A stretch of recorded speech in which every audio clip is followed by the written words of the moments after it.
Não, pera.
O que você deseja nesta terra profana? Bem, eu só queria uma ajuda com temas de matemática. Tá bom.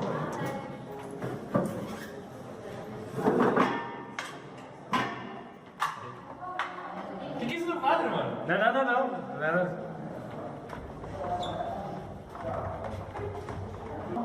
Ah, é que eu precisava de ajuda com conteúdo, função par e função orbital.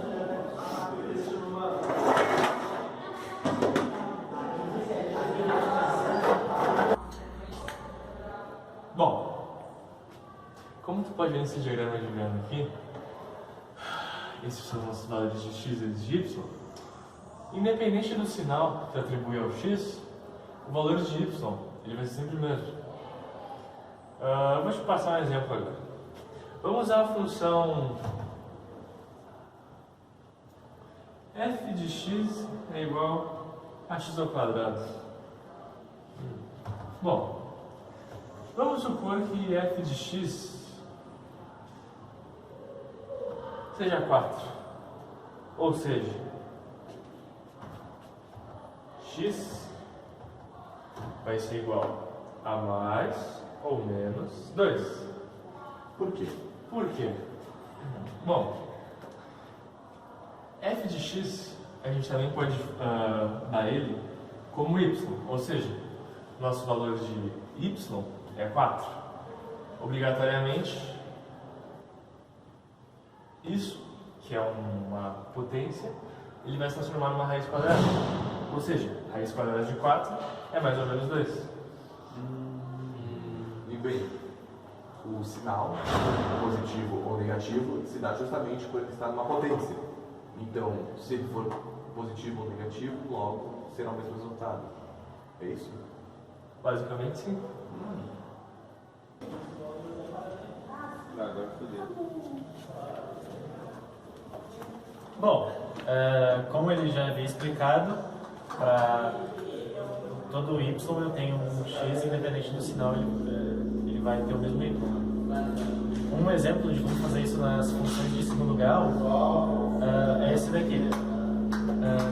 observar 1 e 2 e menos 1 e menos 2 tem o mesmo y, ou seja, independente do sinal de x, a imagem da função sempre vai ser a mesma. 1 e 2 tem respectivamente valores de 2 e 4, e menos 1 e menos 2 tem respectivamente valores de 2 e 4 também. É basicamente isso. Começando agora na função ímpar, ela é uma função que ela é simétrica em relação ao eixo. Ou, por exemplo,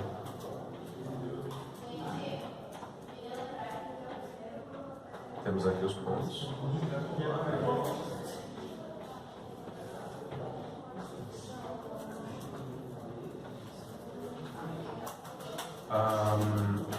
Aqui nesse esquema que eu fiz, ela é uma função f de x é igual a menos x.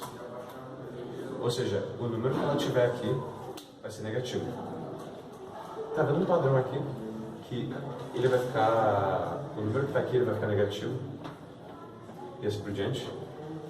Isso daqui, representado num gráfico, vai ficar mais ou menos assim. Não está passando exatamente no eixo, mas tu tá vendo que ela é simétrica? Se eu movesse ela para cá, por exemplo, ela ainda vai ser simétrica em relação ao ponto zero. Apenas com seus sinais trocados. Apenas com seus sinais trocados. Então, essa daqui é a fórmula que a gente usa para funções ímpares. E aqui eu vou pegar um exemplo bem básico, beleza? Eu vou fazer então uma tabelinha aqui. Pronto, fiz a tabela. Se tu der uma observada, aqui no ponto zero é onde se difere o sinal. Então, aqui nessa tabela pode ficar um pouco difícil de ver quando você está numa tabela, mas quando tu coloca isso daqui no plano cartesiano, tu vai ver que a partir do ponto zero tem uma simetria entre os quadrantes.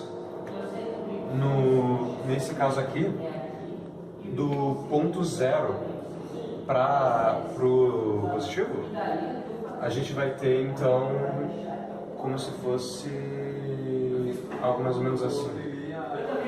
Agora no ponto negativo, a gente vai ter a mesma coisa, só que meio que ao contrário. Mas todos seguindo um padrão. Mas todos seguindo no ponto zero. Vamos fazer um outro exemplo aqui, ó. F de x é igual a 2x. É bem simples. Tu vai ver aqui então que a partir do ponto zero os valores de y eles começam a ficar como se fossem iguais a esse daqui, só que negativos. Então vai acontecer a mesma coisa aqui. A partir do ponto zero começa uma simetria entre os quadrantes. Isso daqui é uma função ímpar.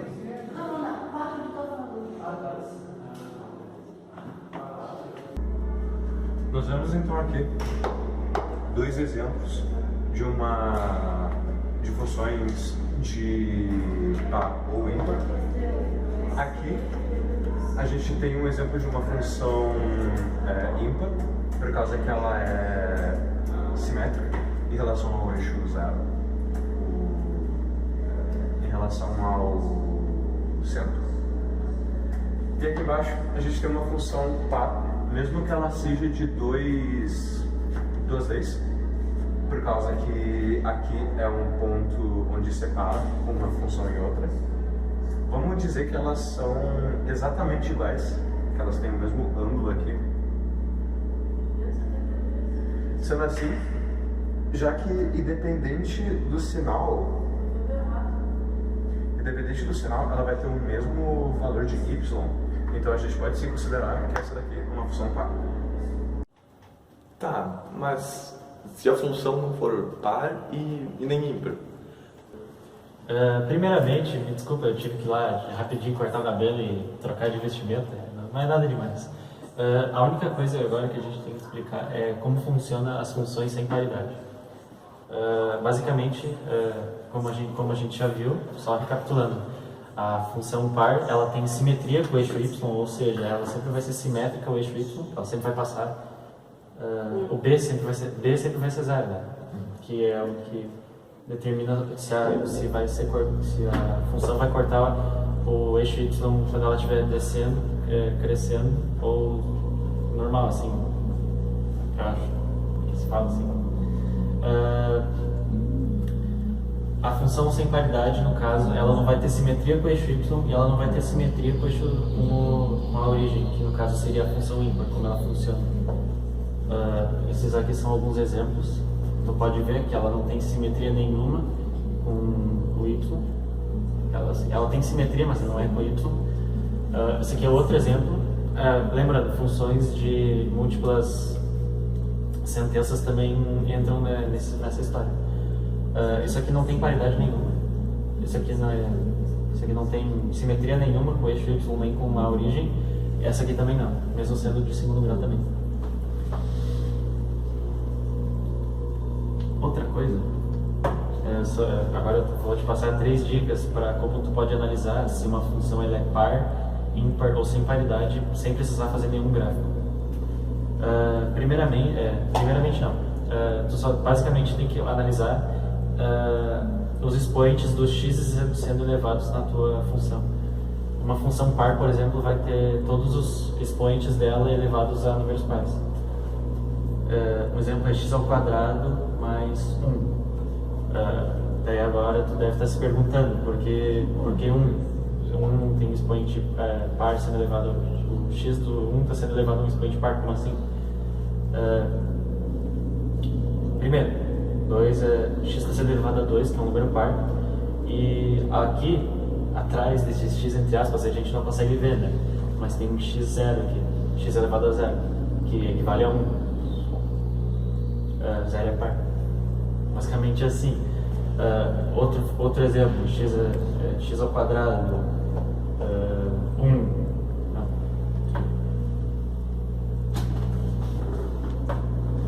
3x² mais 9x sobre 4, 9x elevado a 4. Isso aqui são vários exemplos de funções pares. Simplesmente por causa do expoente sendo elevado aqui.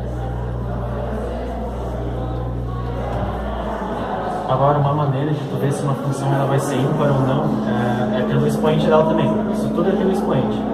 Se uma função ela tiver os expoentes dela elevados a números ímpares, ela vai ser ímpar. Um exemplo é, mesmo que a gente ainda não tenha visto, eu acho que você ainda não viu, função de terceiro grau. x² mais x. Isso aqui é um exemplo de função ímpar. Ela está sendo elevada a 3. X está sendo elevado a 3 e a 1 também. X elevado ao cubo, x, até mesmo apenas x também é um exemplo de função ímpar. E agora, como tu já deve ter analisado pelo que eu acabei de falar, por tudo que eu acabei de falar, a função sem paridade, ela basicamente vai ser a mistura de tudo. Ela vai ter ambos expoentes pares e ímpares na mesma função, elevando o x no caso. Um exemplo é as funções que a gente usa diariamente, basicamente. x² mais 2x mais 3. Isso aqui é uma função sem paridade nenhuma. Ela está sendo elevada a um número par, um número ímpar e a um número par também. Ela está misturando ímpar e par na mesma função. É basicamente assim que tu consegue analisar se uma função ela vai ser par, ímpar ou sem paridade sem precisar do gráfico da função. Agora vamos resolver os exercícios.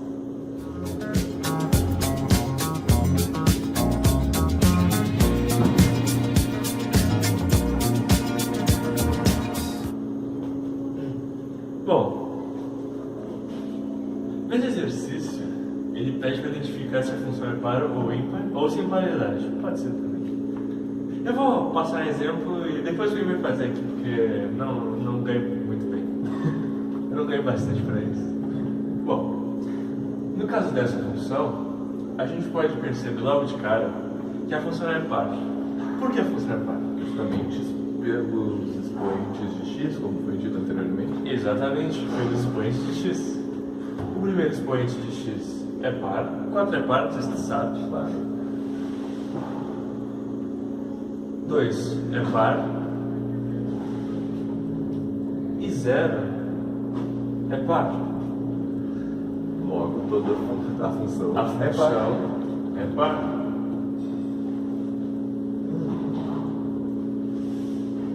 Par. Agora, lembra dessa daqui, que eu não leio bastante coisa. Claro. Mas primeiro,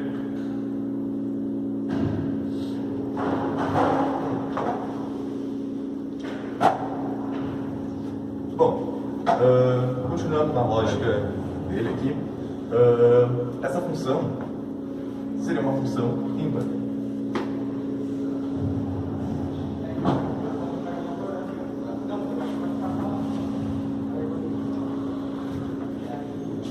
Justamente pelo expoente de x, aqui, ser 3. Um número ímpar.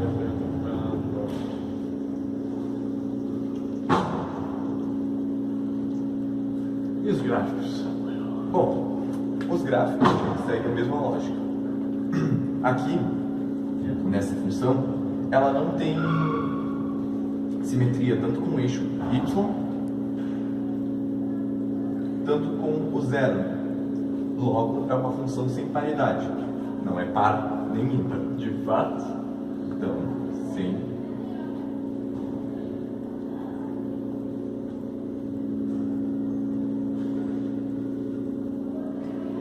Indo um pouquinho mais para o lado, encontramos um gráfico de uma função par. Por que par? Justamente por ela ter simetria com o zero e com o eixo y, tornando uma função par. Mostrando novamente, simetria com o eixo y e com o zero. Agora, indo para um exemplo um pouco diferente, num diagrama de Venn, nós podemos ver que essa função aqui também é par, justamente pelos pontos negativos em A estarem relacionados a um ponto em B. No caso, não tendo uma simetria. Então, podemos também dizer que essa função é par.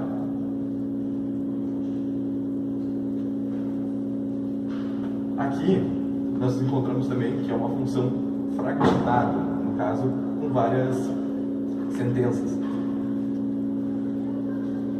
Então, como não possui par, como não é par nem ímpar, é uma função sem paridade. Então, aqui nós podemos ver que é uma função sem paridade.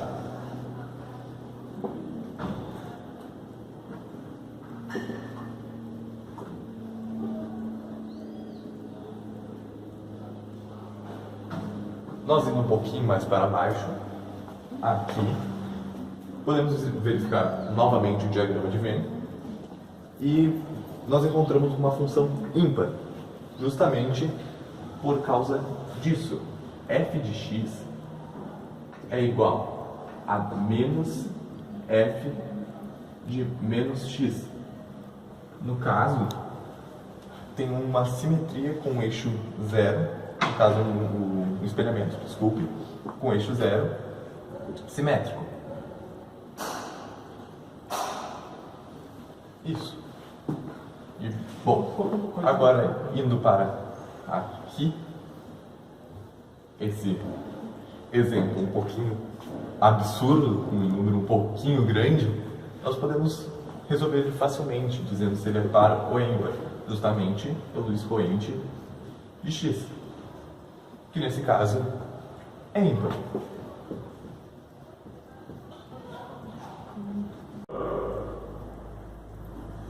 Tenho que admitir que estou impressionado. Você está de parabéns, Samuel. Peraí, e o óculos? É seu. Muito obrigado. Eu posso apagar a luz? sim, por favor. Sim. Olha isso, mano. Esse cara é doente. Ele ainda arregaça as mãos. O cara arregaça as mãos, mano.